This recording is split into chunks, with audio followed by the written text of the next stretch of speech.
Online, welcome to Forfellingness Belysning illumination from the ancestors, guiding your path today. Every day, someone's little girl, daughter, sister, girlfriend, fiancé, wife, cousin, mother, auntie, grandmother, great-grandmother, elder, disappears, shattering a family, a community, the world. There is something we can all do. Remember them.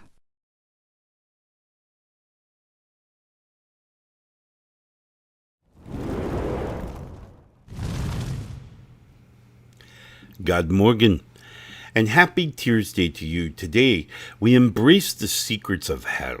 Now, in the Norse, that perspective was very different than what it would go on to become under the Christian doctrine decades, millennia later. So, we'll talk a little bit about that and what it is about changing our perspective as we embrace the courage of Tyr today on Tuesday. As always, I want to start the show by saying thank you so much for all of you who have liked, followed, and subscribed.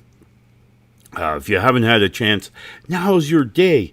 Now's the chance to go ahead and select the like, follow, subscribe on whatever platform you're listening or watching us on this morning.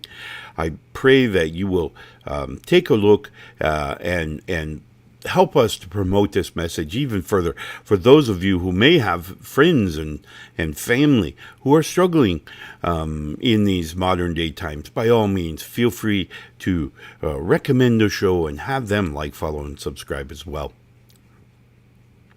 As always, I want to give a huge shout out to my friends and family at New Reality TV. NewRealityTV.com is a streaming channel dedicated to a plethora of spiritual perspectives that can offer us, hopefully, something that resonates within our heart and gives us guidance and hopefully can get us to our next evolutionary step along our spiritual path.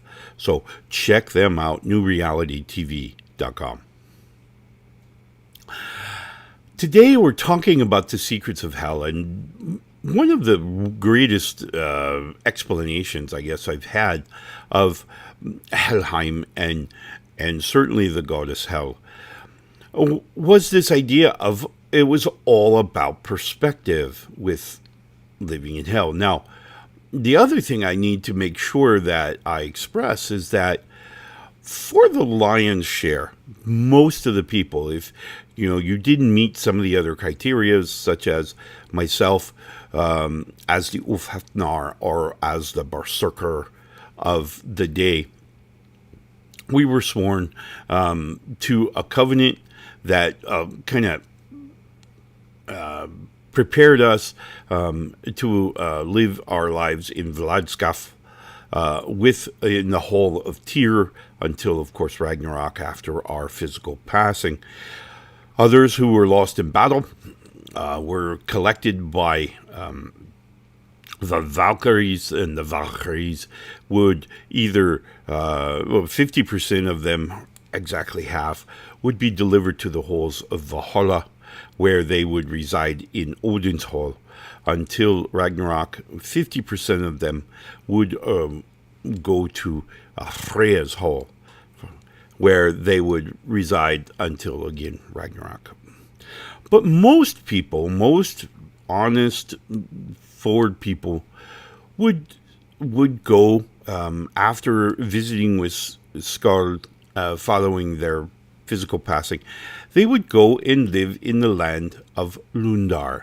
Lundar, of course, being the shinier side, or the more decorated, or the more appealing side to Hel, ruled by Hel. Now, it was, if you looked at the goddess Hel, she was kind of split in half, and one half was very beautiful. She was very appealing to look at. She was attractive and all of those things. So was the lands of Lundar. Lundar, of course, being temperate, even weathered, with plenty of hunting and plenty of food and plenty of space at which to enjoy the lands until, of course, Ragnarok. The other side of Helheim dealt with the not so pleasant. They were the outlaws. Well, there was two lands really on the bad side, and one, of course, being those people who did not live with honor, and then there was another special place across the River of Poison that was referred to for those who had become dishonorable. Well, what this shows us is that the Norse and their beliefs and their understanding, and certainly mine now that my ancestors have communicated it to me, meant that it was all about perspective. If we saw Hel, the goddess Hel, from one direction, she was very attractive. She was beautiful. If we saw her from the other, we saw death and decay. And that was the goddess Hel. She was, quite honestly, the goddess of death. But she ruled Lundar with a very kind and loving hands. So, perspective, it was all about perspective. And this really transforms, or I should say transcribes, into our everyday, modern day life. We can look at our situations as this bad, horrible thing that we just don't want to endure, or we can change our perspective and look at it from a different angle, from a different perspective, that of finding the joy and the comfort and the peace within it. In every situation, there was these opposites that existed within the same time and space. In a personal experience, when I was younger, I had just gotten out of the military, returned home to my family in Arizona, when my father succumbed to end-stage renal failure. And in the prescribed amount of days, we would, of course, in the morning, have a funeral. One of those really somber, sad, depressing times where we would grieve, right? We would express grief. Why? Because we're expressing grief about the physical body loss. We're telling ourselves we're not going to have them for conversation, or roughhousing, or whatever. We're just not going to have them around anymore. Their physical form has moved on. But then in the afternoon, my family, of course, my father being of Irish descent, we celebrated an Irish wake. Now, there are a multitude of things that you can wrap your mind around when considering an Irish wake. One of the first things that we always have to consider, of course, is the quantity of alcohol. There was a lot of it. But the real key to an Irish wake, I discovered in my own experience, was the fact that they celebrated his spiritual arrival in the spiritual realm. They didn't mourn his loss. They didn't mourn the loss of his physical form. They celebrated his arrival in the spiritual realm. So it was a very same event, same scenario, looking at it from very different perspectives. Yes, the Irish wake would go on to retell stories of my father's goofiness and when he had been silly.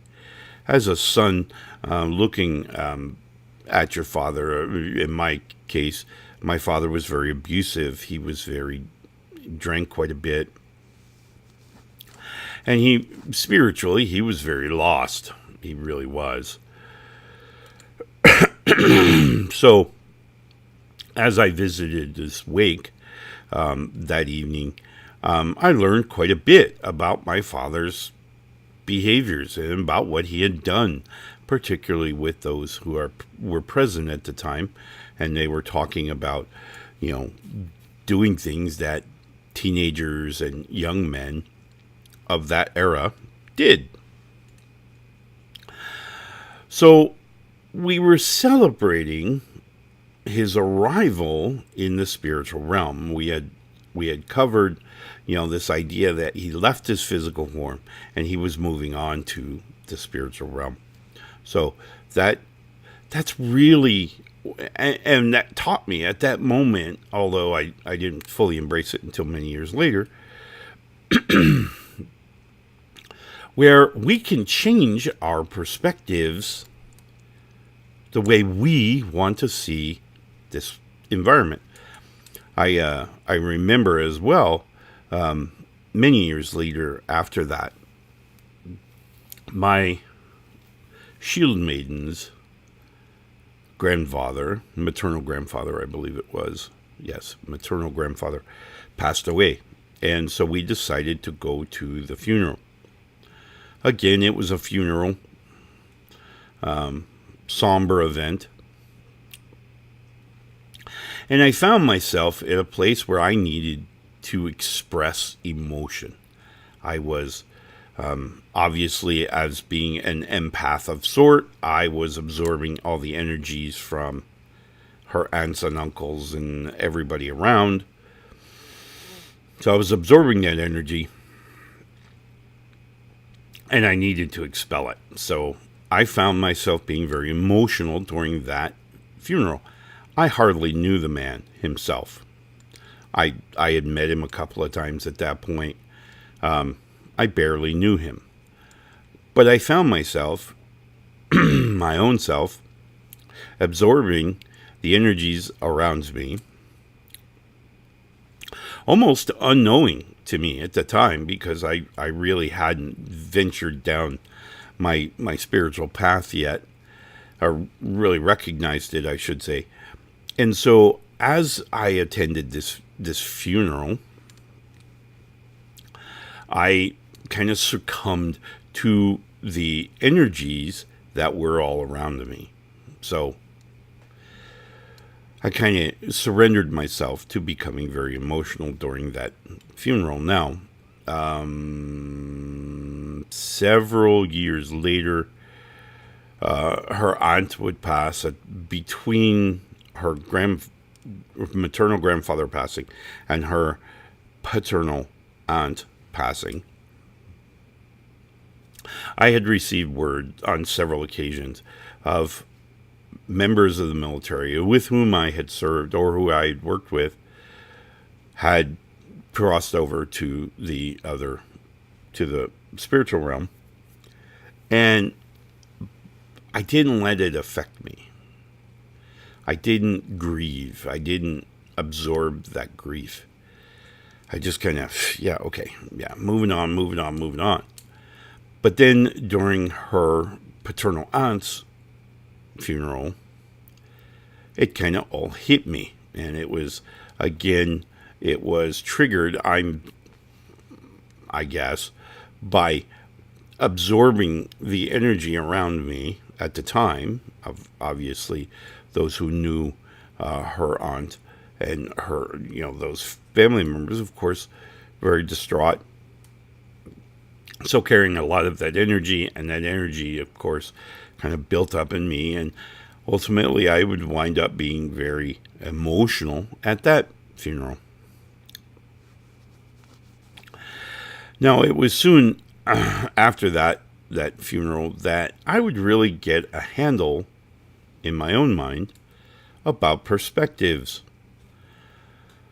4 or 5 years ago now, my very dear friend, a blessed member of this community and the world at large. He was a wonderful man and a beautiful teacher, and I miss him every day, but I also communicate with him. So, passed away. He was was one of my mentors as I ventured down my shamanic path, and taught me an amazing amount of stuff. Just intellect like you wouldn't imagine. And he passed away, and his wife asked if I would come speak at the memorial, and I was like, well, I would be honored, right? So, but instead of going and saying the somber things that I think everyone expected at a funeral, I did not, because I celebrated his arrival. Oh my goodness, he was in the spiritual realm now. He was free of pain. He had had quite a bit of pains throughout his body before he left. And so here he was, relieved of all the pain and struggle and strife. And yet I could still communicate with him. All I had to do was close my eyes, open my heart, and I could communicate very clearly with him. There was a lot of times where I would say, oh, if I was talking about this and this man was there, this is what he would say. He would chime in and he would say this and this. That was what I embraced. I didn't embrace the loss of his physical form, although I did miss his physical form. We would periodically visit places in town and have a cup of coffee, and I loved listening to him lament about buying a cup of coffee, and how in the old days it was just you poured it out of the pot into the cup, and that was the way you drank it, and now you go to these coffee shops, and of course 50 million decisions later you get a cup of coffee that doesn't taste anything like coffee. It tastes like almost hot chocolate, right? And it used to drive him crazy, and I used to I remember just laughing with him and being with him. Do I grieve that? Sure, I miss those times, but I carry in his tradition, and so whenever somebody takes me to coffee, I always kind of lament about oh man, so many decisions and just almost in his memory. But they're good things, right? So I've changed the perspective. I've forced the narrative change to where I want to be. Not where society tells me I need to be, where others may almost demand that I need to be. No, I want to be happy. I want to remember him in a positive way. I want to, remember his physical form, but also close my eyes, open my heart, and communicate with him in that way. So it's all about changing our perspective. It's all about setting and dialing in that which we want to experience. And we can do that in any situation. Because in every situation, there is this contrast between what is considered negative and bad and sad and those types of things, and that which is joy and harmony and peace and love. And they exist much the same way that we do. We've spoken before where we, as physical forms, are in the same time and space with our spiritual self, right? And we're intermingled. Why? Because this breaks all the way down to what science has called the atomic structure. Our atomic structure has us in both realms simultaneously. We are with the nucleus of an atom. We are in the physical realm. And with the electron floating around, we are in the spiritual realm. Every one of our octillion atoms that makes up our physical form exists in both realms in parallel. So, this parallel gives us the same idea when we look at experiences as looking at the positive or not positive, because they exist at the same time and space. All right? I know, right? A little quantum physics to get our morning started. All right, I'm going to take a real quick commercial break. When we come back, I want to talk about how you and I can set our perspectives each and every day, each and every minute of every day, so that we can experience that life of joy, peace, harmony, and love that we're all looking for. That is our natural state. So let's take a real quick commercial and we'll be right back. The air. The time is now. We're all waking up.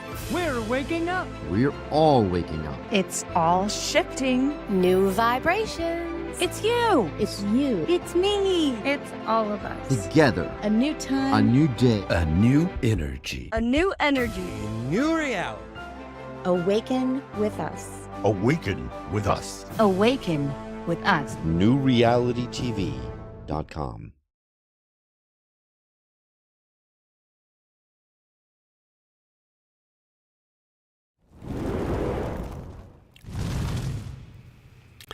God Morgan, and welcome back. Thank you for taking that quick break with us. As always, I promote in every way I can the channel New Reality TV. They absolutely blessed with a plethora of different spiritual perspectives that can hopefully resonate and help us along our way. So do check them out, newrealitytv.com. Today we're talking about the Secrets of Hel, and we're talking about part of that understanding, according to the Norse legends, was all about perspectives, how we looked at things.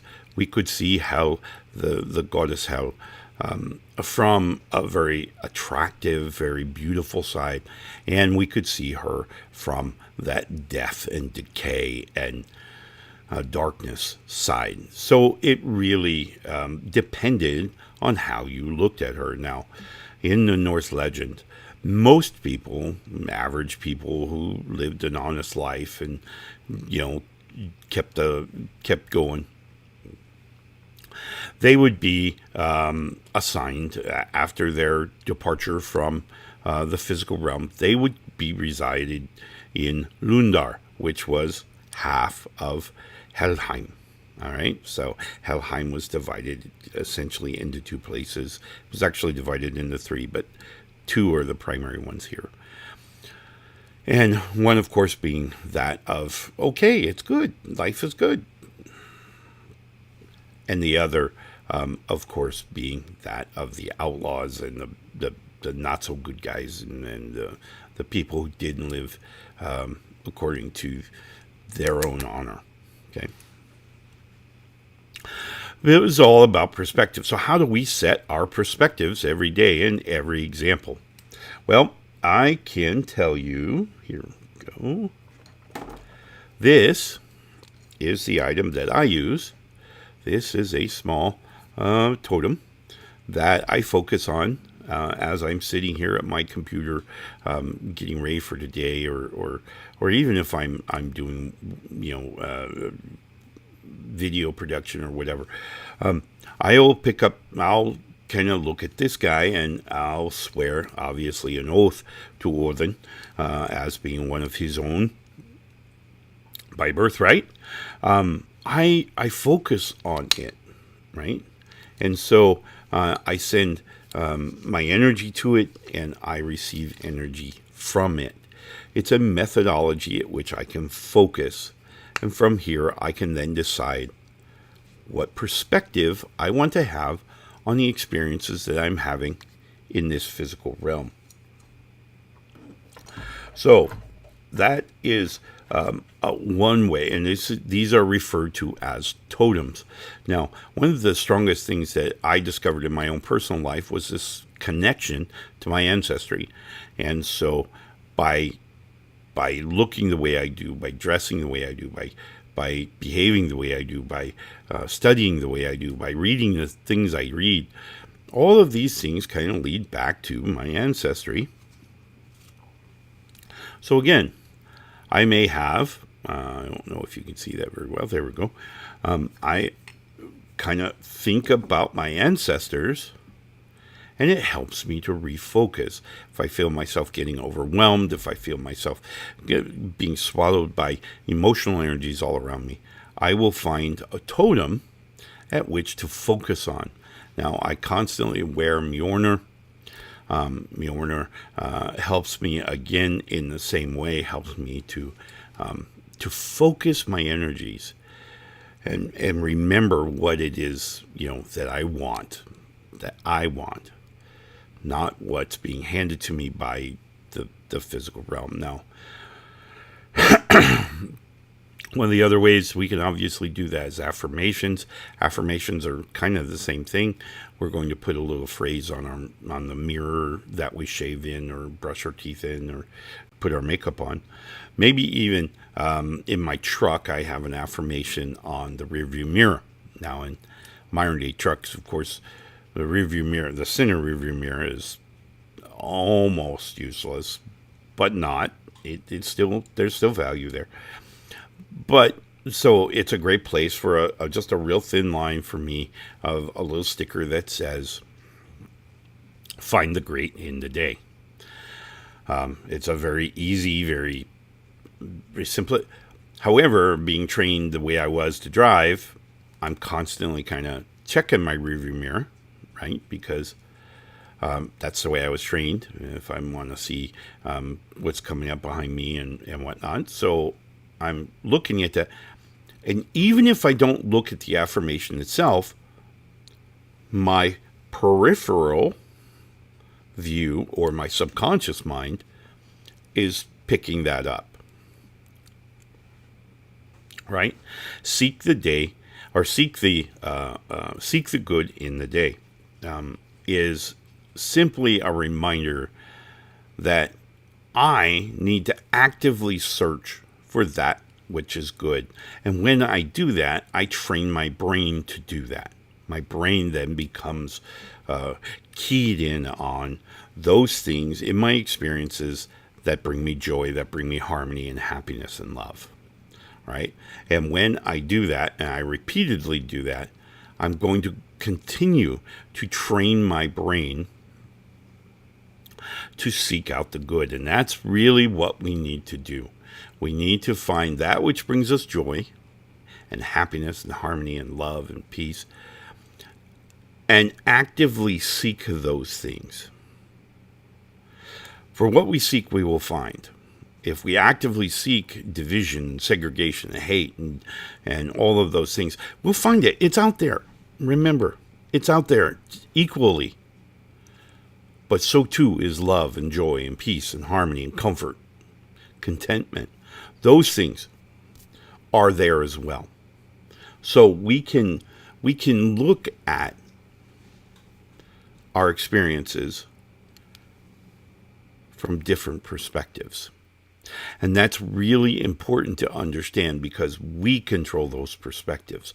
We control how we look at the experiences we have in this lifetime. So, next time you see a whole bunch of stuff that you don't want to see in your experiences, think about, what are you actively looking for? What are you actively seeking?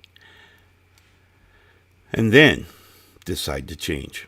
If you're not seeing what you want to see, use your affirmations or your totems and help yourself to refocus your perspective on where you want to be.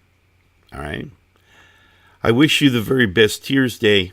And remember, even the secrets of hell that we've spoken of today, it's all about perspective. Right? You can live there, or you can decide to change your perspective. That's on you. All right? So be active. Seek that joy.